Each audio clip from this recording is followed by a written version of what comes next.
साथियों नमस्कार। आज शुक्रवार की सुबह से ही दिल्ली एनसीआर के साथ साथ पूरे देश की जो मीडिया की खबरों में एक सुर्खी बनी है वह है ओटीटी बिग बॉस विजेता एल्विस यादव से जुड़ा हुआ मामला। दरअसल एल्विस यादव को लेकर मेनका गांधी की संस्था पीएफए के द्वारा एक एफआईआर नोएडा के सेक्टर 49 थाने में लिखवाई गई, यानी 2 नवंबर को। और इसके साथ ही नोएडा पुलिस और फॉरेस्ट विभाग के द्वारा 5 लोगों को पकड़ा गया। कहा जा रहा है कि यह लोग एल्विस यादव से जुड़े हैं और एल्विस यादव सांपों के वेनम का कारोबार करता है, इसके साथ ही सांपों की तस्करी भी करता है। इस खबर के आते के साथ ही मीडिया की खबरों में भूचाल मच गया और सोशल मीडिया के सभी प्लेटफॉर्म के ऊपर एल्विस यादव से जुड़ी हुई खबरें ट्रेंड करने लगी। शुरुआत में एल्विस यादव की पुरानी कुछ वीडियो भी सोशल मीडिया पे वायरल हुई, जिनमें एल्विस यादव अपने गले में सांप डाल करके दिखाई दे रहे हैं। इसके बाद मीडिया के सामने मेनका गांधी आती हैं और मेनका गांधी के द्वारा सीधे सीधे कहा जाता है कि एल्विस यादव वेनम का कारोबार करता है, वह गुड़गांव और नोएडा में इसको बेचता है, इसके साथ ही वह सांपों की तस्करी करता है और उसकी गिरफ्तारी की बात शुरू हो गई। कुछ देर बाद ही यह मामला तूल पकड़ा और सीधे सीधे राजनीतिक रंग में रंग गया। कांग्रेस पार्टी के प्रवक्ता पवन खेड़ा के द्वारा सीधा सीधा हमला इस बात को लेकर के भारतीय जनता पार्टी पे किया गया। उन्होंने इस मुद्दे को सीधे सीधे हरियाणा के मुख्यमंत्री मनोहर लाल खट्टर और स्मृति ईरानी से जोड़ दिया। वहीं आम आदमी पार्टी की कार्यकर्ता और दिल्ली महिला आयोग की अध्यक्षा स्वाति मालीवाल के द्वारा अपने एक्स यानी ट्विटर हैंडल के ऊपर मनोहर लाल खट्टर के साथ एल्विस यादव की फोटो को टैग करते हुए एक बड़ा हमला बोला है। पुलिस के द्वारा टीमें बना करके जो फरार है एल्विस यादव और 2 अन्य लोगों की गिरफ्तारी के प्रयास किए जा रहे हैं। मुद्दा क्या है यह जांच के बाद निकल के सामने आएगा। फिलहाल इस मामले को लेकर के 2 धड़े में बढ़ते हुए लोग दिखाई दे रहे हैं। कुछ लोग इसको एक षड्यंत्र और राजनीतिक प्रोपेगेंडा से ग्रसित मान रहे हैं। वहीं कुछ लोग यह कह रहे हैं कि एल्विस यादव अपनी जो एक प्रसिद्धि है, जो बिग बॉस से जीता है, वो एक यूट्यूबर है, जो उसकी सोशल मीडिया पर पकड़ है, उसकी आड़ में वह इस तरह के धंधे को, इस तरह के कारोबार को कर रहा था। क्या है, आज इसी मुद्दे पर चर्चा करने के लिए हमारे साथ है एनसीआर खबर के संपादक आशुतोष भटनागर जी। आशुतोष जी नमस्कार, आपका स्वागत है। धन्यवाद। आशुतोष जी, आज पूरे दिन आपने देखा कि किस तरह से एल्विस यादव से जुड़ी खबरें अलग अलग रूप में सोशल मीडिया पर ट्रेंड कर रही हैं। पहले फेज की जो खबरें हमने देखी, लगा कि एल्विस यादव पूरी तरह से इसमें मतलब इन्वॉल्व हो सकता है, इसकी संलिप्तता है। फिर सोशल मीडिया के ऊपर दूसरी तरह की खबरें वायरल होती है। कुछ कह रहे हैं कि उसको फंसाया जा रहा है, उसको बलि का बकरा बनाया जा रहा है। वह अपने सोशल मीडिया के ऊपर खुलकर के कहता है मैं कट्टर हिंदू हूँ। उसके बाद मेनका गांधी आती है, वह स्पष्टीकरण देती है और बताती है कि मीडिया पर्सन को बताती है कि किस तरह से उसको मतलब उसको चेक किया गया और कैसे पकड़ा गया, पूरी पुख्ता सबूतों के साथ उसको पकड़ा गया। और अब इसको लेकर के एक बड़ी चर्चा और जिरह शुरू हो गई है। तो जरा बताइएगा कि आप इसको किस रूप में देखते हैं और क्या अभी तक निकल के आ रहा है।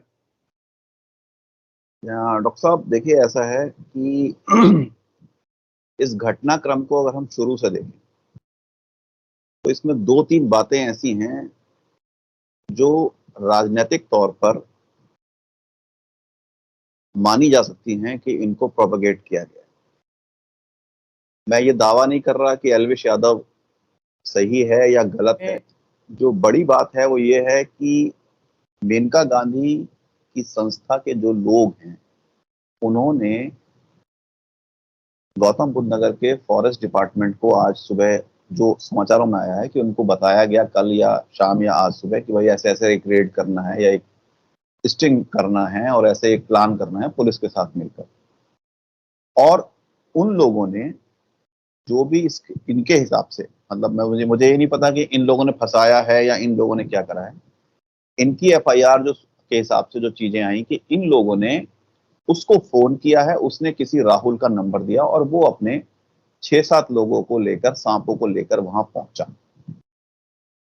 अब बड़ी चीज ये है कि उसके बाद रेव पार्टी हुई या नहीं हुई, क्या वहां लोग थे या नहीं थे, या 8-10 लोगों को बुलाकर वहां पकड़ लिया गया।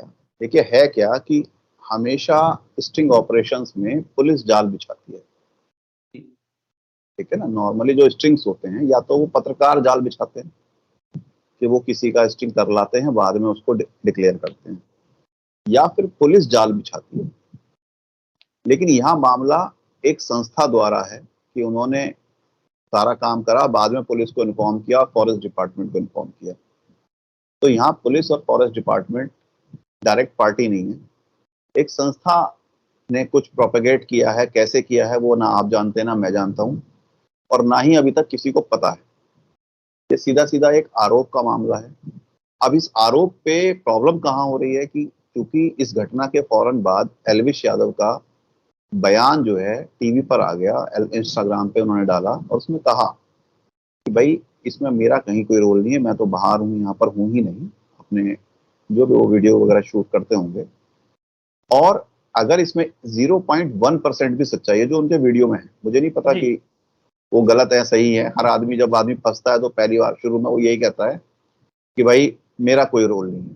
तो एल्विश ने ये कहा कि अगर 0.1% भी इसमें सच्चाई होगी तो मैं सारी जिम्मेदारी ले लूंगा। इसके साथ ही एक महत्वपूर्ण वीडियो जो मैंने टीवी चैनल्स पे देखा, वो देखा ये जो राहुल यादव और इसके परिवार के जो 6-7 लोग हैं, इसमें इसके पिता हैं, चाचा हैं, सब एक ही फैमिली के लोग हैं। उसमें उसकी बहन का एक वर्जन था और दादी वहां थी कि भाई उनका 3 तारीख को जो है कैंसर का कीमो होना है।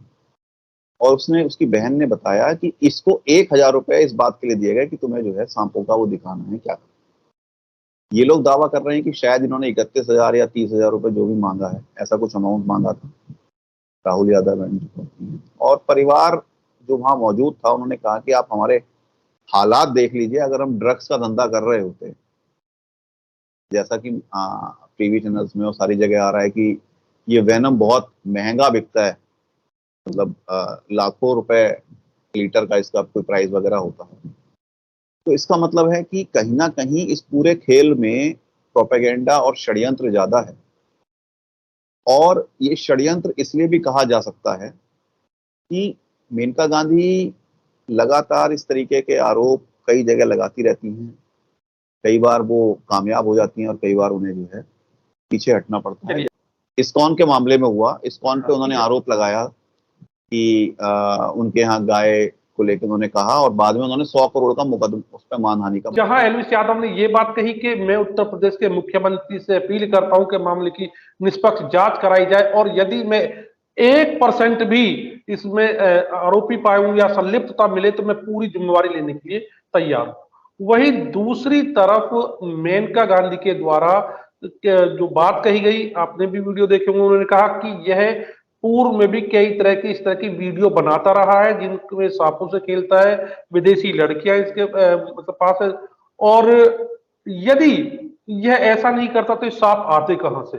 हालांकि जब ये मामला मीडिया पे चला तो एक वीडियो भी ट्रेंड हो गई जिसमें एल्विस यादव एक सांप के साथ कुछ प्ले कर रहा है, खेल रहा है, और बगल में एक विदेशी लड़की खड़ी है। हालांकि एल्विस यादव कह रहा है कि वो वीडियो 6 महीने पुरानी है, 6 महीने इसमें पुरानी है, लेकिन है तो सांप के साथ सर। ये बात लीगल जब वो कोर्ट में जाएगी, जब पुलिस अपनी चार्जशीट जो आगे पूरी करेगी और इसकी जांच की बात करेगी कि भाई कहाँ गड़बड़ है, उसके बाद बातें होंगी। शाम एक वीडियो मैंने देखा है जिसमें डीसीपी कह रहे हैं कि अभी हमारा जो फोकस है वो जो सुबह एक खबर आई थी कि 3 टीमें भेज दी गई हैं अलग अलग राज्यों में, वो उसको थोड़ा सा डिक्लाइन कर रहे हैं कि हाँ, वो कह रहे हैं कि हमने 3 टीमें बनाई हैं जांच के लिए, ये नहीं कहा है कि हम पकड़ने भेज रहे हैं। तो यानी कि अभी इस पूरे खेल में अगर इसे राजनीतिक तौर पर देखा जाए तो 2 बातें हो सकती हैं। जो एल्विश यादव कह रहा है कि भाई मेनका गांधी और वरुण गांधी की स्थिति भाजपा में कमजोर है, ये तो सब राजनीतिक तौर पे सब लोग समझते हैं, और टिकट मिलने की स्थिति भी बहुत कमजोर है। लगातार ये कहा जा रहा है कि शायद उनको टिकट ना मिले दोनों को। ऐसे में मेनका गांधी लगातार अपनी प्रासंगिकता बनाए रखने के लिए कुछ ना कुछ ऐसा कर सकती हैं या करेंगी, क्योंकि कोई भी राजनेता अपनी जमीन ऐसे नहीं छोड़ देता। बीजेपी का भी इतिहास है कि वो जिसको हटाना होता है उसको इतना डाइल्यूट कर देती है, इग्नोर कर देती है कि वो कुछ भी करता रहे, वो कुछ रिएक्शन नहीं देते। हमने ये शत्रुघ्न सिन्हा के मामले में देखा है। इस पूरे केस में अभी तक कहीं से ये नहीं पता लग रहा कि सही कौन है, क्योंकि जैसे मेनका गांधी के जो तरफ से लोग आए उनके अपने बयान थे, तो एल्विश यादव की जो फैन फॉलोइंग है उसका अपना पलटवार शुरू हो गया, और सोशल मीडिया पर इस समय तक ऐसा लग रहा है कि जैसे मेनका गांधी बैकफुट पे हैं। नहीं, ऐसा चलिए आपकी बात को मान भी लिया जाए कि ठीक। आगामी लोकसभा चुनाव को देखते हुए मेनका गांधी, वरुण गांधी मतलब अपना और वरुण की पॉलिटिकल कैरियर को देखते हुए इस तरह का दाव चला। लेकिन अगर एलविश यादव को देखें तो एलविश यादव सोशल मीडिया पर और कई जगह इस तरह के बयान दे चुका है कि मैं हिंदू हूँ, कट्टर हिंदू, ये सब। तो अगर एलविश यादव को टारगेट किया गया है तो फिर इतना तो जरूर मेनका गांधी को भी मालूम होगा कि यदि एल्विस को टारगेट कर रहे हैं और एल्विस राइट विंगर है, उसके आइडियोलॉजी राइट विंग से जुड़ती है, और इसके बाद भी जब ये मामला अब बढ़ गया है और सीधे सीधे मनोहर लाल खट्टर और स्मृति ईरानी और भाजपा निशाने पर आ गए हैं विपक्ष के, तो ऐसे में नहीं ये लगता है कि इस सेल्फ गोल की तरफ एक सेल्फ गोल कर हो गया है मेनका गांधी से? देखिए, मेनका गांधी से सेल्फ गोल मैं इसलिए नहीं मानूंगा क्योंकि मेनका गांधी एक मजहबी खिलाड़ी हैं और बहुत बोल्ड स्टेटमेंट देने के लिए या बोल्ड स्टेप लेने के लिए प्रसिद्ध हैं। बहुत सारे लोगों को नहीं पता है कि मेनका गांधी ने इंदिरा गांधी जी के मना करने के बावजूद लखनऊ में जाकर भाषण दिया, और उस भाषण के बाद इंदिरा गांधी ने वापस आकर उनको घर से बाहर निकाल दिया। तो मेनका गांधी ऐसा नहीं है कि वो सेल्फ गोल कर रही हैं या क्या, उनको पता है कि उनको अपनी राजनीति को आगे किस वे में ले जाना है। सारी बात छोड़िए, मैं कहता हूँ चलिए कोई प्रोपेगेंडा भी रचा गया, हाँ। लेकिन इसके लिए फिर एल्विस यादव ही क्यों? देखिए, ये प्रश्न बड़ा कठिन है कि इसके लिए एल्विश यादव ही क्यों, क्योंकि जब आपको कोई भी प्रोपेगेंडा या कोई भी चीज करनी है तो आप कमजोर कड़ी ढूंढेंगे, तो कमजोर कड़ी जहां मिल जाएगी, हो सकता है एल्विश यादव वाकई ही ऐसे कामों में इन्वॉल्व हो तो इन्हें पता लगा हो, या वो ऐसे कामों में कहीं साथ दिख रहा हो तो इन्होंने उसको लेके आगे की कहानी बना दी। इस पूरे केस में राजनीति, षड्यंत्र और आगे क्या होना है उसकी बात आ जाती है। नहीं नहीं, मैं इस बात को आपकी कि इस पूरे खेल में राजनीति, षड्यंत्र और कह सकते हैं कि कामयाबी का नशा, क्योंकि अगर उन दो बातों की चर्चा करें तो अभी हम एल्विस यादव को भी क्लीन चिट नहीं दे सकते हैं, नहीं, क्योंकि हम दे कई नहीं बार रहे। देखा है। देखिए सर, एक मिनट में आपको बताऊं, हमारे सामने एक बड़ा उदाहरण है कि कामयाबी की जब आदमी बुलंदियों पे पहुंचता है तो नशा उसे होता है। नशा मतलब उसे एक दिखता है, और इसका उदाहरण हमने देखा है ओलंपिक पदक गोल्ड मेडलिस्ट सुशील कुमार को देखा है। उससे बड़े आप देखिए कितनी कामयाबी के शिखर पे पहुंचा और उसके बाद कहां अपराध की दुनिया में चला गया।